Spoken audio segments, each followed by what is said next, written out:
Hello, Alex in Beverly Hillsboro, as I call it, North Carolina. Matthew here with freeprescriptionlenses.com. And with the help of my GoPro camera, I'm going to show you how I cut transition lenses with Crizal Alize for your RayBan, of course, your black leather Italian, your Italian leather RayBan 5161, color 2385 in the 53 eye size. All the frames come with a little plastic sleeve when they're being shipped from overseas, and I'm going to include that when I ship to you. I'm just going to take it off for now, but this is your frame. It's a burgundy color with the brown tortoise on the inside. But let's go ahead and pop out your original demo lenses, one of which says RayBan. I'm going to take those out so I can begin cutting your frame. I'm going to put it into the tracing element of my edger and hit start. Everyone wants to know, how does the computer know what shape lens to cut? This is why. The little stylus is going to pop up and it's going to go around and trace the shape of the right lens before doing the same thing on the left.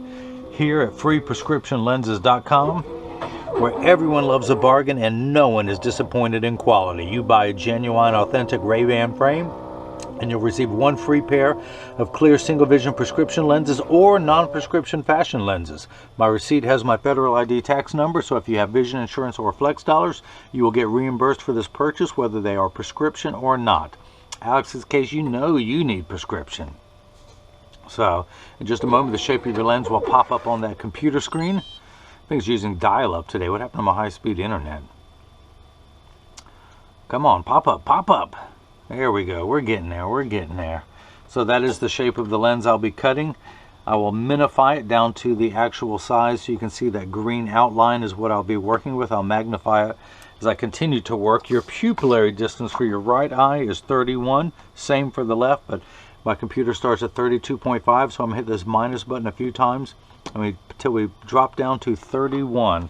So I want to go ahead and take your lenses and get them prepped. I'll put that back there for now. But your right eye reads minus 250. Where is that? Minus 250. In fact, let me go ahead and highlight this. That is minus 250. And of course, I will demonstrate all this a little bit later. And that is your right lens. So it reads minus 250. So I'm going to put my power drum on my Marco 101 lensometer to minus 250. I'm going to take the lens out of the protective sleeve that it comes in. Of course, it also comes with a little laminate on the front of the lens that protects the lens from anything rubbing on it during shipping. And I'm going to put that on there when I ship to you, but I'm going to take that off for now. Stick that on there. Place your lens into my Marco 101 lensometer. Normally I'd spin it around, but you have a spherical lens. You have no astigmatism in your right eye, and I'll explain that later, but I found the optical center of the lens. So I'm going to put a couple dots on there, and actually I only need one dot for this one, which I'm going to mark R. I'm going to do the same thing for your left lens, which reads minus 75, minus 50 at 35. Let me highlight that so you can see that at home. And you will be receiving these packets so you know you're getting the authentic brands that I'm offering. But minus 75, minus 50 at 35. I'm going to spin the axis wheel to 35. And this is your left lens. And if you missed any of that, let me recap. Oh, that's a bad joke, but you'll be telling it tomorrow. So I'm going to take the lens out of the protective sleeve, pull off the laminate, stick that on the packet so I know it's where it's at so I can put it to you. Put the power drum on minus 75. Rotate your lens until the spherical component comes in clearly. Find the optical center. Check your astigmatism correction. That looks good. Put 3 dots on your lens, which are always really, really light. And boy, those are light. Let me put some more ink in the lensometer here so I can see what I'm doing. So let's put the lens back in, find the center, rotate it. We're good. That's better. And let's do a 3rd dot right there. I can darken that one, and we're going to put an L on here, which stands for not right. So let's grab everything. We're going to take it back down here. Now this is the right lens. I'm going to go ahead and place it on the platform of the blocker. This is the left lens. Now this is a block, or as I like to call them, Jenny from the block. I need to attach this to your lens while it is cutting, so I need 2 double-sided adhesive stickers to do so. And I'm going to go a little slower today because Alex has told me that she wants to go to school at my alma mater and study optics for 2 years like I did. So I'm strongly encouraging that, and hopefully by her watching the video today, she will take that leap and do that, and she'll be working side by side with me. But the black side is the sticky side, so I'm going to stick this onto the first block. Put the block on the platform because I'll be using that in a moment. Put the sticker on that block, so now that it's stuck on there well. If you notice, there's a silver button on the back of the lens. That is a magnet. It's going to do its job twice today. The first time is just a moment. I'm going to marry it to the magnet that's in this arm, but I'm going to pull the paper away to expose the black side, which is the sticky side. I'm going to stick that on in there, which is going to hold it. Now, I only put one dot on the center of this lens, although you can see a second one from the ink, but the reason why I put 3 dots on there is normally this has to be centered on there just perfectly. Your lens cannot rotate. The 3 dots gives me a straight line and tells me if it's off kilter at all. So this blue cross is the geometric center of the frame. If you were to measure vertically and horizontally, that's where the blue cross would be. Well, your eye is just inset from there. So I'm going to move your pupillary distance. Well, actually, I'm not moving your pupillary distance because of your pupillary distance. I'm going to move the optical center of the lens. Instead of it being dead center on the blue cross, I'm going to move it inward, so it's directly in front of your pupil. Now, these orange lines, the graph, just like the crosshairs of a scope, both vertically and horizontally, is going to be right there. So I'm going to position your optical center, and honestly I could rotate the lens any direction I wanted to, but just out of habit I'm going to keep it level right there. Once it's in that center dot, I hit this button and the block's going to come down and be applied to your right lens. I'm going to do the same thing now for your left lens. Place that onto the block. Now your pupillary distance is the same, it's 31 millimeters for your left eye. I'm going to put the optical center dead center optically, and then these other 2 dots that are out there tell me that it's on a straight line and it's not tilted at all. But of course I'm getting ahead of myself. Let me pull the paper away to expose the black sticky side. Let the magnet do its job again and hold that in place in the arm. Get everything lined up in there just perfectly again, and then I'm going to hit this button, and then the arm's going to drop down and be applied to your left lens. Now this is the edger. You'll see lots of these at school, but this is a very high-tech one that you won't see at school. This is the modern era. This one costs $40,000. It weighs 200 pounds. I recommend everyone go out and buy their own, put it on your kitchen counter, and then you won't need this guy anymore to cut lenses for you. Of course, you're going to be able to do your own in the future. But the actual cutting wheel is inside here. It's over on the far right. There's 3 wheels on here. The one on the far right is the cutting wheel. This wheel in the center of that channel, that valley, that's what's going to put the bevel onto the lens so it stays inside the bevel of the frame. Now this last wheel is a polishing wheel that we use to polish the completely rimless glasses such as Silhouette or the semi-rimless frame. Semi-rimless meaning it just has a string at the bottom holding the lens in. But this is the roughing wheel. This is what's going to grind your lens down until it's the final size. And you can see some residue that's on the wheel from the last lenses that I have cut.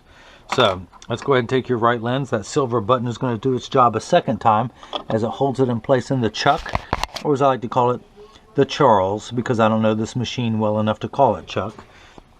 But I'm going to wake up the computer. I'm going to tell it that it's using polycarbonate lenses. I could use plastic or high index plastic or Trivex or a lens material to be determined later, but we're going to stick with polycarbonate. I'm going to cut it on the slow cycle, which is 2 green stars. If I wanted to cut it fast, I would use 1 red star. But 2 green means it's going to cut slower with less torque on the lens. I do not want to polish the edges. I do not want to put a bevel on the front surface, the convex surface of the lens. I'm only going to put a safety bevel on the rear concave surface of the lens. I'm going to hit this green button, which is start in every language. The door closes, a clamp will shut, and then the lens is going to move up and be traced by 2 white styluses, making sure that the lens is large enough to fit into the frame. You can see as it's going around tracing the shape of the lens. And of course the old carpenter saying measure twice, cut once. It's measuring the thickness of the lens at every point to know exactly where to place the bevel so you have the least amount of edge thickness. I could move the bevel forwards or backwards depending on the thickness of the lens, but I'm going to let it stay in the middle. Now you can see light flickering in the background. That is water running. It's there to catch the optical sawdust that comes off of your lens. as soon as it touches down onto the cutting wheel. Now in a moment you'll hear a grinding sound. That is my teeth because I've had too much coffee today. After that, the second grinding sound will be your lens as it touches down onto the cutting wheel. Now your lenses are made out of polycarbonate. They're from the brand Essilor. Essilor calls polycarbonate airwear because they feel it is light as air. The other initials on there, TR stands for transitions, the Roman numeral 7.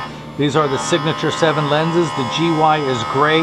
You don't have to take the abbreviations. These are the Transitions brand signature 7 gray lenses with the SPF 25 formula. And of course they also have the Crizal Alize that somehow I did not highlight on this lens. I'm going to put it on there. The Transition signature 7 gray with Crizal Alize. Now polycarbonate is 40% thinner and lighter than regular plastic. It is virtually unbreakable. Your lenses are going to be bulletproof, up to 22 caliber, and have both UVA and UVB protection built into the lens. We know what the sun's harmful ultraviolet rays can do to your skin, where your eyes are 8 times more sensitive than your skin, so you have permanent sunscreen for your eyes, unlike the lotions, creams, and sprays that need to be reapplied every couple hours when you're in direct exposure to the sun. This is permanent and will never need to be reapplied. Now, I will demonstrate the transitions portion of the lens later, but I want to talk to you about the Crizal Alize coating that you got. And Crizal is an anti-glare coating. It's actually 3 features in one. I'm going to pull a lens without it. The first feature is that it eliminates glare when driving at night, particularly driving at night in the rain, but from street lights, stoplights, computer screens, overhead fluorescent lights. The second feature, it's an anti-reflective coating. It goes by the initials ARC. So when someone, without the reflection, when someone's looking at you, they're not looking at their reflection in your glasses, they see just your eyes. Now the other nice component about it is the cosmetic quality. So if you take a selfie, or if someone else takes a picture with a flash, you won't see the flash lit up in your lens either. You'll see just your eyes. Now the third feature that I like, which is the practical side, is it comes with the industry's best scratch protection. Because the machine that applies the anti-glare costs well over $1 million. It takes over 24 hours to vaporize 7 different coatings onto the lens. So because of that, of the time and the expense to do so, they put the hardest scratch coating in the business on there to protect their time and investment. Now I will open this door with my mind. I can do other things with my mind. I can melt ice with my mind. I can. I got to stare at it for a couple hours, but I can melt it. But I'm going to take your lens out. I'm going to use my thumbnail to go around and remove any optical sawdust that may be on the edge of your lens. That is called a Schwarf. All you Mel Brooks fans, you could say, may the Schwarf be with you, but no, it's not. I'm going to drop it onto the floor. So now that that's off, I'm going to see if this lens fits. I'm going to tuck it in at the outside corner first. Using my thumbs, I press down at the nose and it snaps right in. So let's go ahead and do the same thing for your left lens. I'm going to flip that over to L. Put the lens in there.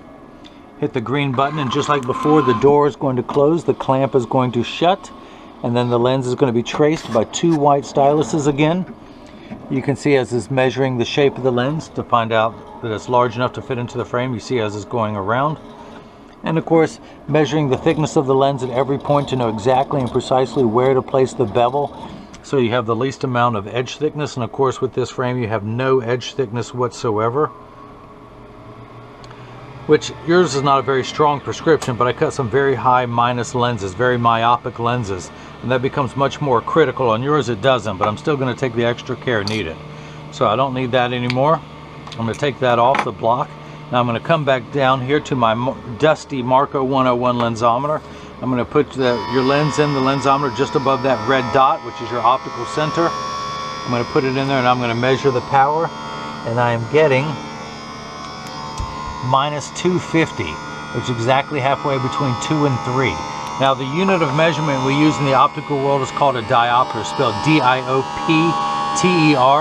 It starts at 0 and goes up from there in quarter increments, 0.25, 0.50, 0.75, 1, 1 1/4, 150, 175, 2, 2 1/4, 250. I sound like an auctioneer.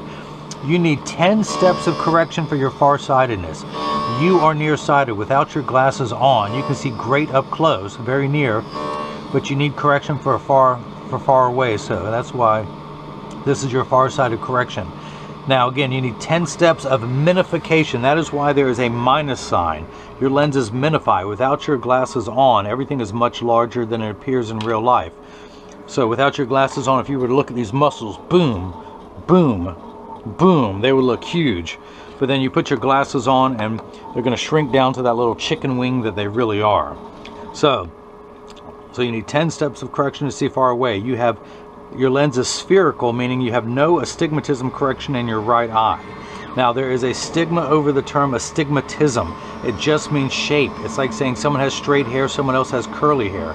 That is it. It is not a disease. It is not an affliction. It fluctuates, it comes and goes, it is no big deal.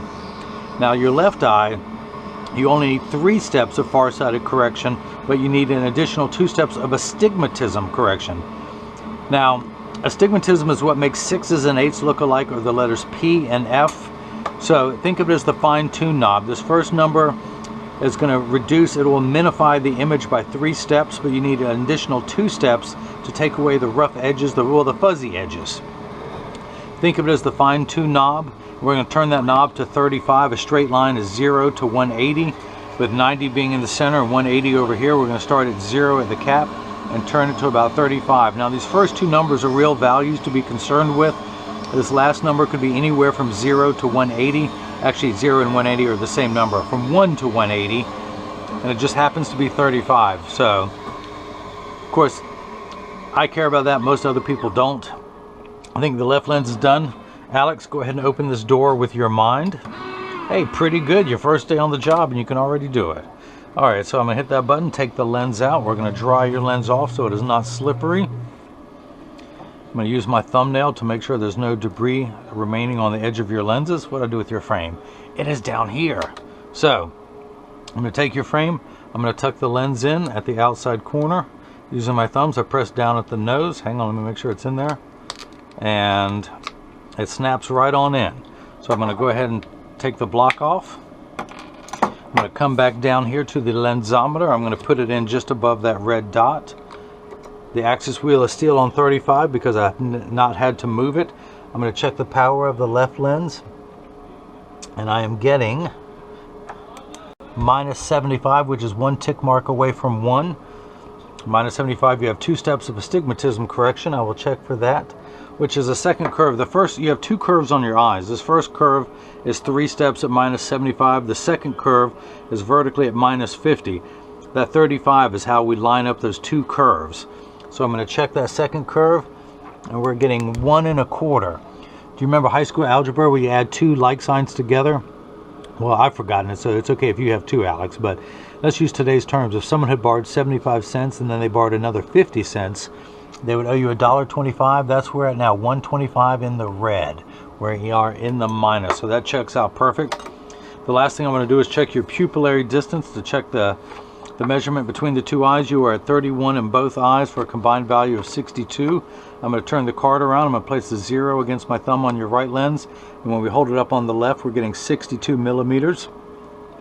So that is made perfectly. Of course, this is the time in every video that as I clean your lenses and explain that when you get these in the mail, and of course free shipping anywhere in the US, but when you get these in the mail, there is a small chance that these could fit too loose or too tight. However, there's an 80% chance that one side is going to sit higher than the other. That is because 80% of people have one ear that is higher than the other, and because of that, 99% of all optical shops will do free adjustments if you ask them. But I'm going to get these in standard alignment first, also known as the 3-point stance. The 3 points are 1, 2, and the bottom of the frame being 3. I set them on the counter and press down. There is no wobble. And I'm part of that 80%. When I take mine off and I press them down on the counter, they wobble on the counter, but they sit level on me. So for those of you keeping score at home, I'm wearing the RayBan 2132 New Wayfarer. It's actually a sunglasses where I took the dark lenses out and I put my prescription lenses in there. But let me put mine back on so I can see what I'm doing, yo. I'm going to flip these over to make sure that they do not wobble, and there isn't any. Close each temple to make sure they overlap perfectly, and they do, and they're not askew in any way. Check the tension on each hinge, and that is good. Now, you're going to get a RayBan cleaning cloth with your case. I'm going to provide one of my own that has my website on there with a smartphone, you can scan that square and it'll take you right to my website, but I always field test every cloth to make sure that it's perfect. My little joke. That's why you're going to receive yours in the mail and it's going to be a little bit wrinkled. That's because I've used it to clean your lenses and I know that it works. But I also include instructions not only to care for your eyeglasses, lenses and frames, but to care for your case and both cleaning cloths so they will last you for a year. No other seller on the internet is doing that, at least so I'm told. But I also include a selfie request so you can have your picture on the website too. I'd love to have your picture on the website, Alex. But this is what your lenses look like clear. I'm going to go ahead and activate them, which means I'm going to expose them to a strong burst of ultraviolet light. I'm going to do that down here in the corner. I've got my little transitions box over here. Now, as you can see, it takes about 30 to 45 seconds for your lenses to darken. It takes a little bit longer when you come back inside, 45 seconds to a minute 15. Now, Alex, this is important. Pay attention. All transition lenses will get dark on day one. Give them 2 weeks of exposure to the sun, and they will continue to darken every day for the first 2 weeks. After that, they will work with years of maximum performance. The only time they won't work is if you're behind the windshield of a car. Your windshield has UV ultraviolet inhibitors to prevent your dashboard from cracking, and that's why they won't turn dark in a car. Now, if you have a convertible or motorcycle, yes, or as soon as you step out of the car, they will darken. Now, they're temperature sensitive, meaning they'll get darker when it's 85 degrees and below than they will when it's 95 and above. But I remind everyone that when it's 100 degrees outside, you're miserable, they're miserable. Nobody works 100% when it's 100 degrees outside. So they have been done. This is the first time they have been activated. You got the transitions gray with the Crizal Alize. Alex, don't worry, they're going to keep getting darker. Come on, we talked about this, don't you remember? So that's it. If anyone has any questions, just email me through the website or contact me at freeprescriptionlenses@gmail.com. Alex, I hope you enjoyed watching as I cut prescription lenses for your RayBan 5161 color 2385 in the 53 eye size. I'd really love to have you at school and we can work side by side one day. Anyone else out there? Please go to your local college to study optics and then you can cut your own glasses. It's a great profession and I need someone so I can start taking weekends off because it is a beautiful 67 degrees today here in Durham, the dirty D of North Carolina. North Kakalaki is 338 and that way I can be out there enjoying the weather while you're in here making glasses for people. Hopefully in Spanish this time. We're going to have a bilingual YouTube channel. But that's that, and everyone else hopefully got the chance to see how I bring that love and feeling back to glasses. Thank you.